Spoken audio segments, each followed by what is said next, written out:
A very good morning to you. Thanks for clicking on to this long range discussion.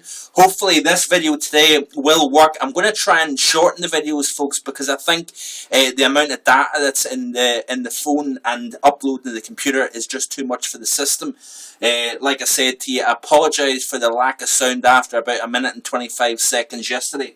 But anyway, folks, I'm quite excited about what I'm seeing here of the European model for about next weekend and into the following weekend, or the following week, should I say. It looks as if we have a pretty interesting looking pattern shaping up, not only for parts of Asia and North America, but also for Europe as well, folks. It looks, certainly the models are going to chop and change, there's no doubt about that. We're still talking 7 to 10 days away.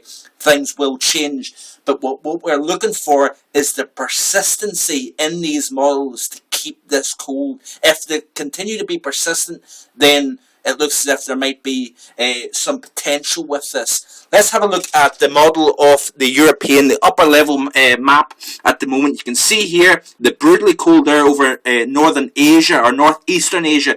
Right here, this region here, folks, is where Oymyakon is. Usually temperatures here minus 50, minus 60 Celsius by daytime, and temperatures, or should I say at night time, temperatures by day struggle to minus 45, minus 50 in this region. But look at how brutally cold that air mass is. Let's skip through the sequence, folks, and notice the cold starting to drift south into China, through the Koreas, and into Japan as well. Very, very cold weather. I've been drumming on about this since New Year's Day, that there would be an influx of brutally cold Arctic air, and this here is the big signs of things changing across the hemisphere. This isn't a local event, this is a planetary event, and it looks as if I'm pretty excited. You're probably telling my voice here that you're probably saying to yourself, he needs a life, but if you're fascinated by the weather, folks, this is the pattern for you if you're interested in the cold and snow. Notice here, folks, that the purples and the deepest area of cold is starting to drift, and actually it's basically spreading out across Asia. What that's doing, folks, is that their cold air has then drifted north from this region and it's pushing northwards. And what that's doing is it's actually crossing over into Europe. Let's have a quick look at the European, the map for the continent of Europe. And notice here the high pressure starting to build in. So we've got a pretty mild week to speak of. You notice that how, as I'm skipping through, this is Tuesday now. Look at the high pressure. Notice that here the cold over Greenland is as per normal. The cold as well over eastern parts of Europe. But let's skip through until Wednesday. You can see here Wednesday, Thursday. Notice, start paying attention to eastern and northern parts of Scandinavia as we progress into next weekend. Notice the cold starting to show up now. Now we've got a pretty large vortex of cold, a trough now starting to carve out over northeastern Europe.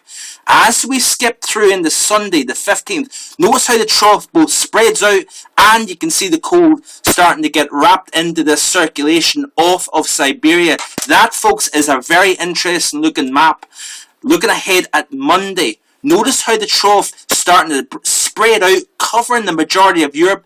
And yes, we are even starting to see the signs of this cold air drifting in from the east. Cold, frigid, easterly winds could be producing pretty large scale snowfall across eastern parts of the UK. Not dissimilar, folks, to back in November and early December last year when we've seen, of course, the heavy snow caused by the very cold winds blowing over the relatively warm North Sea waters. Look at by Wednesday. Look at how cold Europe is at the moment. Yes, it looks as if we're kind of partially in the milder air, folks, but I'm not buying into that aspect. I actually think that this, if pans out, could be the first signs of the change in the large-scale pattern for the UK, Ireland and Europe as a whole.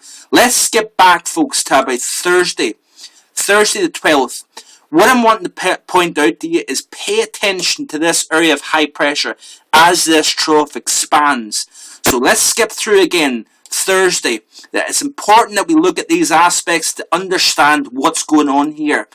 By Friday, Notice the ridge of high pressure is actually starting to get kind of squashed back to the southwest as that trough pushes in.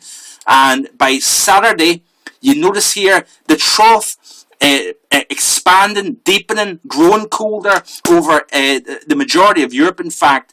But the actual high that's going to be dominating, producing a very mild pattern across the UK and Ireland over the course of this week, is starting to get squashed by both a trough with piercing cold into that trough to the west, and of course the larger, more dominant trough to the east. This high pressure is starting to get squashed, squeezed, forcing warmer air northwards up towards the polar region. That is quite an interesting looking setup. Why? Because if we get a blocking area of high pressure over top of this cold, that could lead to a locked down pattern. The same type of setup that we've seen the past couple of years that kept the cold here for say a month at a time. Notice the high continuing to remain, but the key here is we've got this area of high pressure remaining over the UK, Ireland and whatnot, but the trough continues to grow larger and colder by Monday, and this is where we see the big change.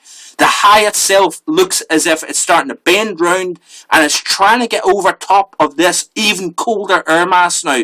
As the sequence goes on, the ridge trying to push northeastwards. Of course, it's not been able to penetrate this trough, not been able to weaken it because it's stronger than the ridge is. And of course, we've got the high pressure trying to get in there, and it's actually riding over top of the cold, and that is an actual pattern that could force the colder air further west and southwest towards us here. So that's Monday. Let's look at Tuesday. Notice the ridge of high pressure starting to overtake this region here up well to the north, but the cold itself is stopping. It's not stopping, should I say, because the ridge of high pressure is now getting pushed out of the way. Of course, it's finding that weakness underneath that ridge, and of course the cold air is still managing. Look at the blues, folks, into England now.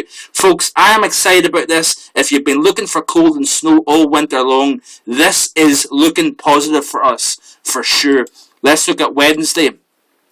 And you can see here, like I said to you, it looks as if that ridge of high pressure is further south. I don't believe this and I don't buy this. If this does happen, then I think this ridge is going to be further north. Notice also the blues up over the eastern part of North America as well. So a very, very exciting pattern for sure here across Europe.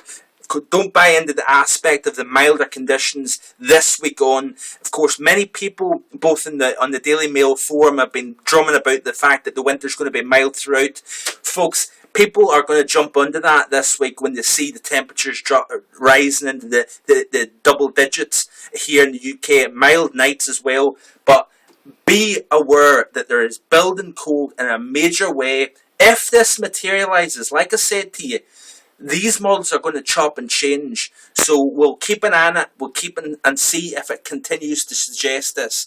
Lots to talk about, and of course I encourage you to check out the Facebook page, like it, and join in the conversation. There's plenty of excitement left to come for sure. Have a good one, folks. Bye-bye.